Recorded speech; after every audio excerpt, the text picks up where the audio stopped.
Right now, the two most powerful navies on Earth are shadowing each other across the Pacific. And in just the last few weeks, China has made a move it has never dared make before. This is the great naval showdown of our time. The United States Navy against the fast-rising Navy of China.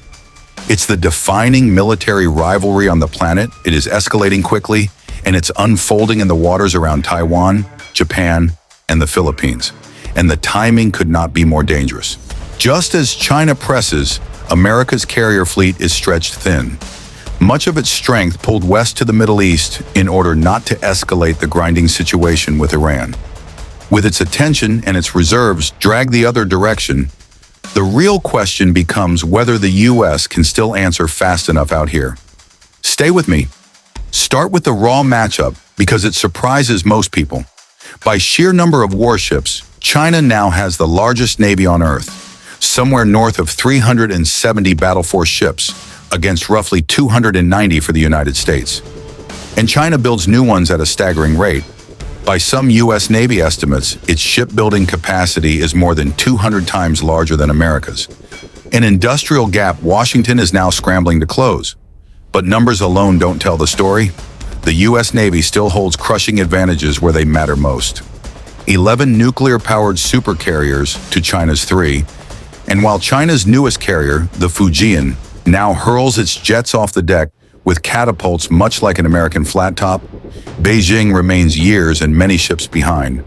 The U.S. also holds a huge lead in silent nuclear attack submarines, far greater total tonnage and firepower, decades more combat experience, and a web of allies across the Pacific that China simply cannot match.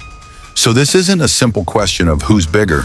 It's two very different navies, one built for sheer numbers close to home, the other built to project overwhelming power anywhere on the globe. But the size of the fleets isn't what's making this moment so dangerous. To understand the standoff, you have to understand the map. Running down the Western Pacific is a line of islands, Japan, then Taiwan, then the Philippines, that strategists call the first island chain.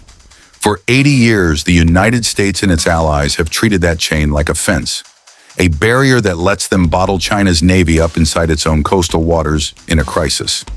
Farther out sits a second line, the second island chain, anchored by the American island of Guam. Hold those chains and you can box China's navy in. Lose them, and the Pacific opens up all the way toward Hawaii.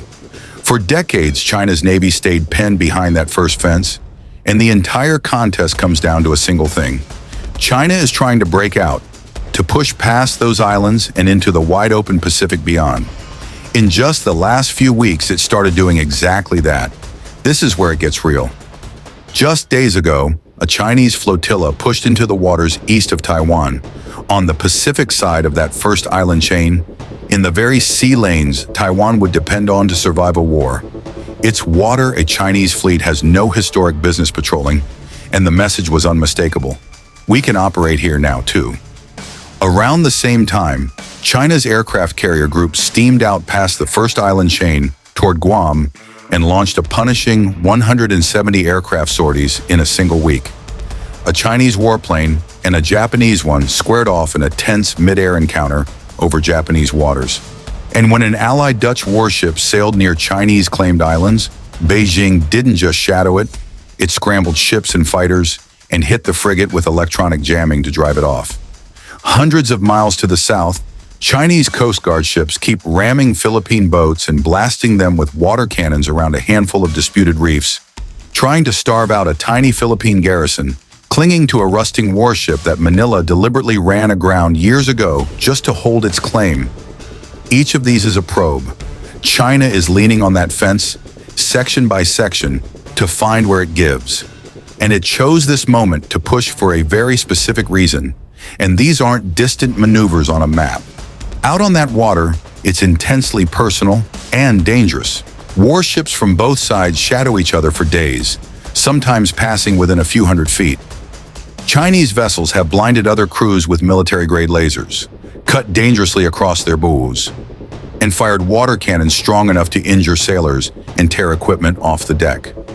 Every one of these encounters is a coin flip. It would take just one captain's split-second misjudgment, one collision in the dark, to flip a tense standoff into a shooting war that no one can take back. Here's that reason: America's aircraft carriers, the single most important pieces on this chessboard, are stretched dangerously thin because so many have been pulled to the Middle East to fight the war with Iran. One U.S. supercarrier just limped home after a brutal 322-day deployment, bouncing from crisis to crisis. With American attention, ships, and firepower dragged west toward the Persian Gulf, Beijing is testing one simple, chilling question. If it made a move in the Pacific right now, could the United States even respond in time?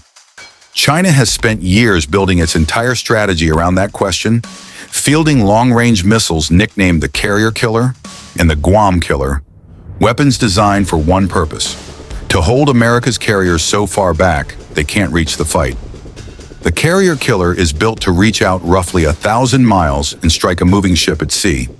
The Guam Killer can range America's most important Pacific base from China's own shore. It's a strategy with a clinical name: anti-access, and a brutal goal: stack a wall of missiles so deep that even a U.S. carrier strike group has to think twice before sailing inside it. So the real question now hanging over the Pacific is this: can the U.S. still hold the line? And the answer is, this is far from one-sided. The United States is not absent from the Pacific. It's dug in. An entire American fleet, the 7th Fleet, is based in Japan, centered around its carrier strike group, along with dozens of warships, and U.S. ships still sail straight through the Taiwan Strait and past China's man-made island fortresses in deliberate shows of force. And crucially, America does not face China alone. Its allies are stepping up hard. Japan just test-fired a new long-range strike missile for the very first time, openly building the power to hit back. The Philippines is hosting growing numbers of U.S. forces. Allied navies from around the world are now joining American exercises in record numbers. And Australia is even buying American nuclear-powered submarines of its own. Where China has size, the United States has something far harder to build: a coalition.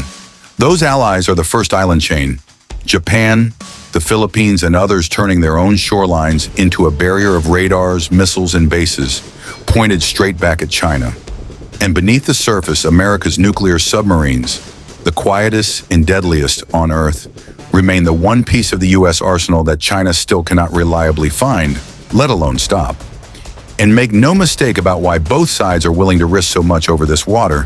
Through these very sea lanes flows a staggering share of the entire planet's trade. Trillions of dollars a year in oil, goods, and shipping, with roughly a third of all global commerce passing through the South China Sea alone.